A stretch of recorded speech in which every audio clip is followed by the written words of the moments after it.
À mi-journée, vous auditrices, auditeurs, merci d'être de nôtres.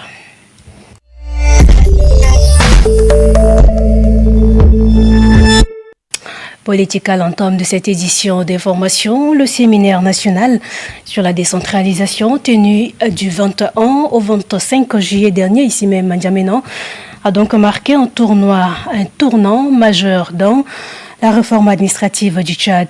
Aujourd'hui, Alphonsine Madilum revient sur les grandes lignes de cet événement sous le prisme du discours du président de la République, le maréchal Mahamad Idriss Déby Itno, dans cette rétrospective.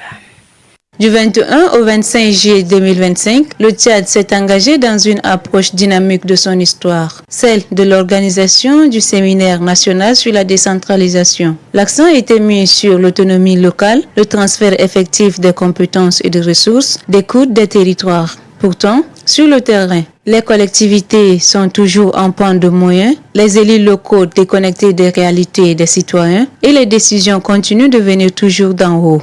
La décentralisation ne doit pas devenir un prétexte de plus pour enrichir les réseaux bien placés. Un vrai séminaire national sur la décentralisation devrait répondre à des questions concrètes. Où en est-on réellement dans l'opéralisation des communes? Quelles ressources sont transférées et à quel endroit? Quelle redevabilité pour les gestionnaires locaux? Quel rôle pour les populations dans la gouvernance locale? Il ne faudrait pas que ce séminaire se traduise simplement en un partage de gâteaux ou de perdièmes. Pour preuve, les participants à cette consultation ne prêtent aucune attention aux thématiques développées, ne prennent ni notes ni poser des questions d'éclaircissement. Ils ont pour la plupart des objectifs de faire d'actes de présence en vue de valider leur gombo, comme on a coutume de dire au pays de Toumoy. Un autre fait marquant de ce grand rendez-vous est qu'en présence du chef de l'État au premier jour, la grande salle du ministère des Affaires étrangères et des Tchadiens de l'étranger où s'est lancé ce séminaire était pleine à craquer. Mais, comme le dit un adage populaire, quand le chat n'est pas là, les souris dansent. Même la petite salle peine à se remplir. Les participants brillent par leur absence, abandonnant le séminaire au détriment de leur business au quartier.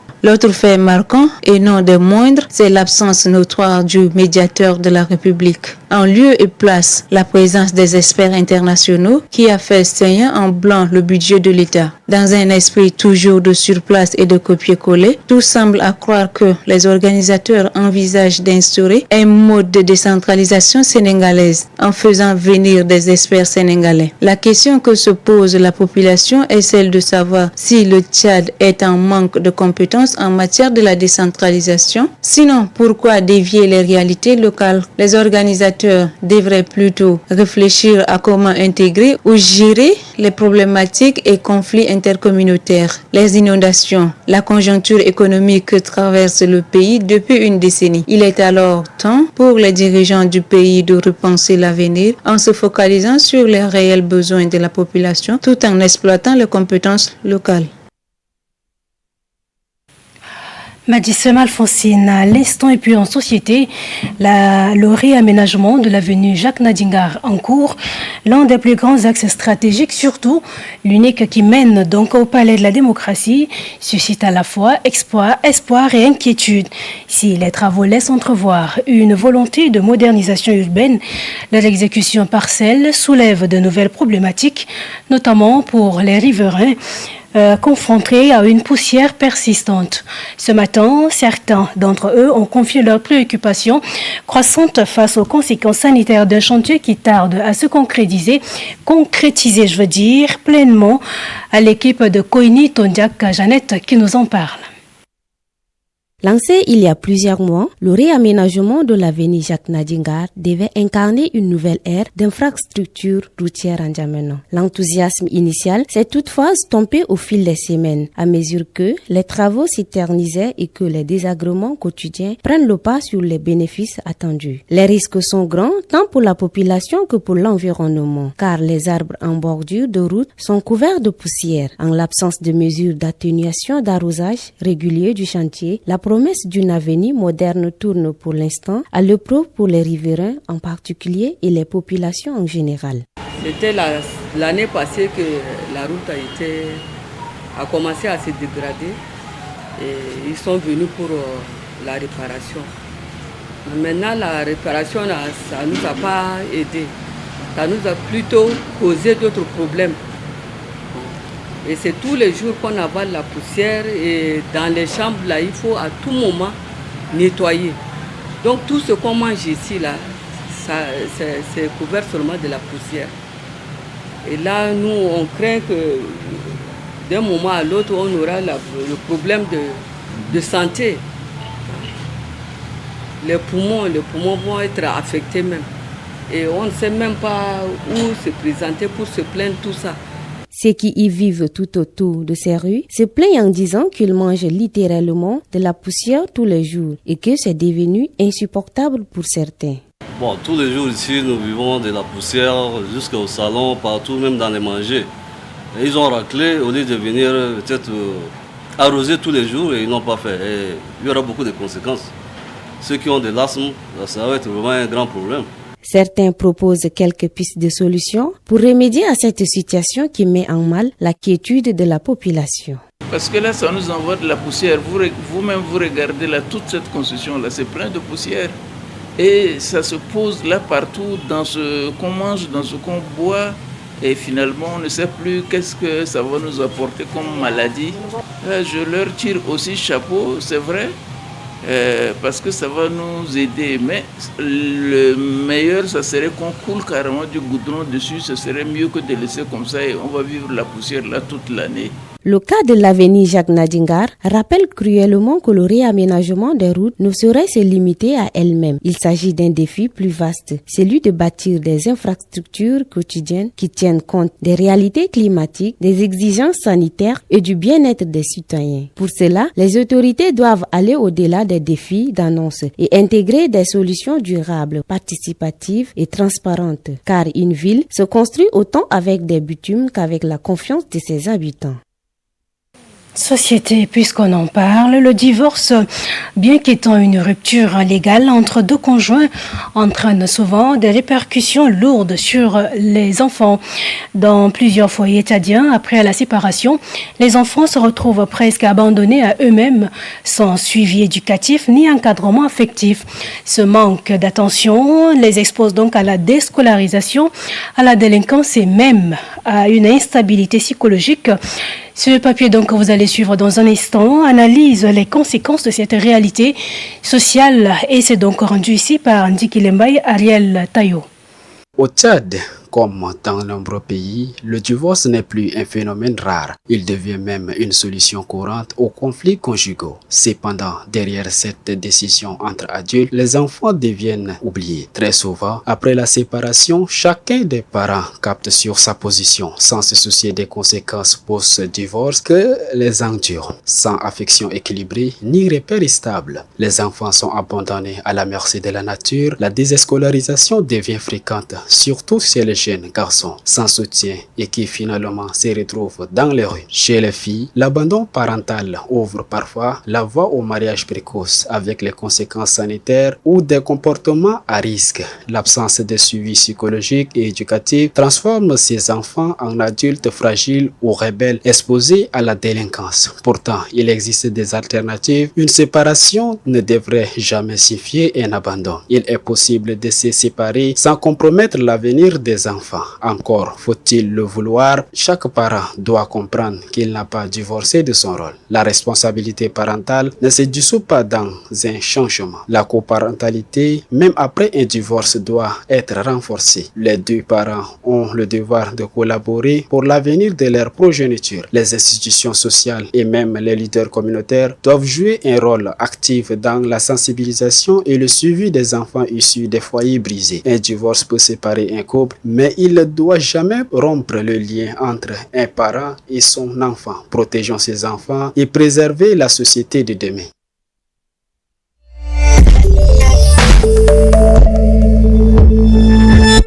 Et puis ici à N'Djamena, les bacs à ordures sont donc quasi absents.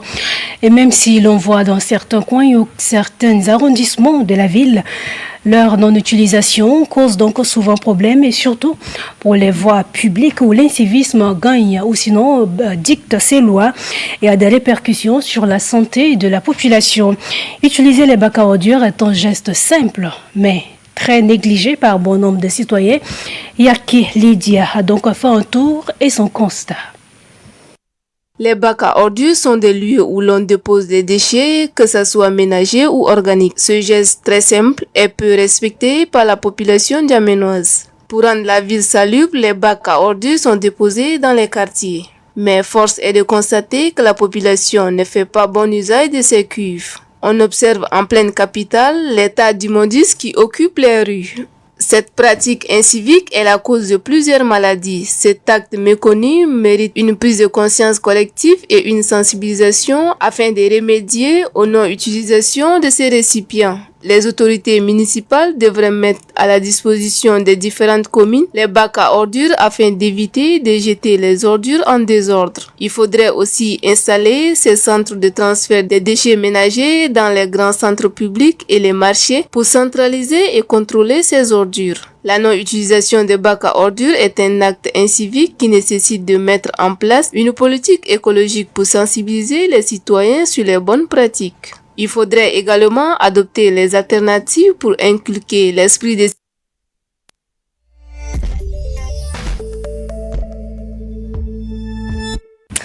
Et puis la décoration des gencives, appelée aussi tatouage gingival ou noircissement des gencives, est donc une pratique traditionnelle observée dans certaines régions d'Afrique, y compris au Tchad. Bien qu'elle soit souvent perçue comme un symbole de beauté, d'identité culturelle ou encore de statut social, cette pratique comporte plusieurs risques pour la santé bucco-dentaire des femmes précisément, puisque c'est elles qui appliquent le plus souvent, et des jeunes filles, surtout lorsqu'elle est réalisée sans encadrement médical. C'est ce que nous dit Ndjekoboa Roseline dans ce reportage. La décoration des gencives chez les jeunes filles et femmes prend des proportions très inquiétantes dans la ville d'Injamena en général et dans nos provinces en particulier. Perçue souvent comme un symbole de beauté chez les unes et une identité culturelle chez les autres, cette pratique n'est pas sans conséquences. Je pense que ça n'a vraiment pas de valeur ajoutée. Peut-être les femmes ont vu que c'est esthétique, mais sur le point médical, c'est un peu dangereux. Il y a aussi ceux qui utilisent, je ne sais pas, des substances plastiques. Tout ça, ce sont dans les conditions d'hygiène qui ne sont pas usuelles. Ça veut dire que ces tatouages se font dans des conditions qui ne respectent pas l'hygiène. L'utilisation d'outils non stérilisés comme aigus, lames peut entraîner des infections graves selon Dr Dumgun Mouna Doni Nelson. Normalement, tout ce qui est aiguille, tout ce qui doit entrer en contact avec le sang doit être stérilisé si on doit l'utiliser. Maintenant, vous imaginez quelqu'un qui a peut-être une infection quelconque, je ne sais pas, peut-être le virus de l'immunodéficience humaine, le VIH, ou bien peut-être l'hépatite, qui est maintenant très répandue. On va prendre le même aiguille, on utilise chez quelqu'un qui est infecté, on ne prend pas le temps de stériliser. Je dirais par exemple ceux qui utilisent les aiguilles, il faut que ces aiguilles soient à usage unique. On ne peut pas utiliser les mêmes aiguilles pour 2-3 personnes. Et par contre, les pneus, à ça, moi, je pense que c'est une pratique à bannir.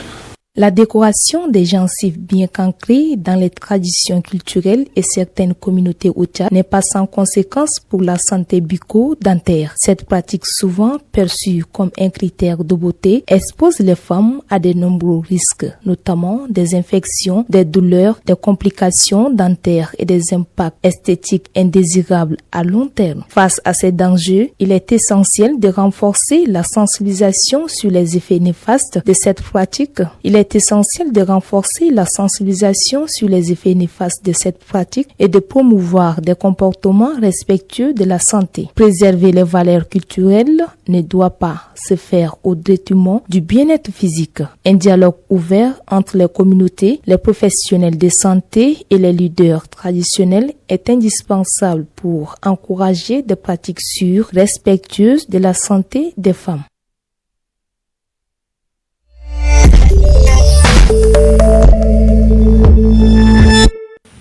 Et pour la page sportive, la finale du tournoi des médias a pris fin hier au stade de Paris-Congo, ici même à N'Djamena. Il a donc rassemblé plusieurs organes de presse et présidé par la haute autorité des médias et de l'audiovisuel AMA. Au cours de cette rencontre, la présidente de la AMA, autorité administrative indépendante, a exprimé son sentiment à l'égard de la famille du journaliste Nobadoum Sotinan, porté disparu il y a quelques années. Ce tournoi vise donc à encourager les professionnels des médias à pérenniser de telles initiatives. Et donc, pour le cas de l'AMA, il sera donc toujours prêt à soutenir ces genres d'initiatives. C'est ce qu'a laissé entendre la présidente au micro de Chanel Alao. Je voudrais également féliciter les deux équipes, l'équipe des télévisions privées et l'équipe des médias en ligne, qui nous ont permis, le temps d'un après-midi, de comprendre que la presse, ce n'est pas seulement la plume, le micro, aussi le ballon, et qu'on sait aussi manier le ballon au-delà de la plume, du micro et de la caméra. Donc je voudrais les féliciter et féliciter particulièrement l'équipe vainqueur qui a montré qu'elle a été plus agile et la technologie aidant. Elle a remporté le match cet après-midi, donc félicitations. Ce tournoi est à sa deuxième édition. Et cette édition a été baptisée Nobadoum Sotinan. Nobadoum Sotinan, c'est un frère, c'est un confrère, et c'est un professionnel que la presse a perdu il y a une dizaine d'années. Donc, je voudrais cet après-midi dire à sa famille qui est avec nous ici que nous ne l'oublions pas, que sa mémoire sera perpétuée, que tous les bons moments qu'on a passés ensemble resteront vivaces encore dans notre mémoire et dans notre quotidien. Tout comme nous, je leur souhaite beaucoup de courage et que ce tournoi puisse se perpétuer pour nous donner plus d'occasions de nous déstresser et de trouver des moments de convivialité, de partage et de communion au sein de la presse, que cette initiative ne s'arrête pas en N'Djamena, qu'elle puisse aussi aller en province, qu'elle puisse aussi toucher des équipes féminines. Je réitère en tout cas la disponibilité, le soutien de la HAMA, qui est votre émanation, pour vous accompagner, pour qu'on puisse avoir une presse professionnelle, responsable, mais aussi épanouie. Et c'est tout pour ce journal. La rédaction, merci à vous de l'avoir suivi.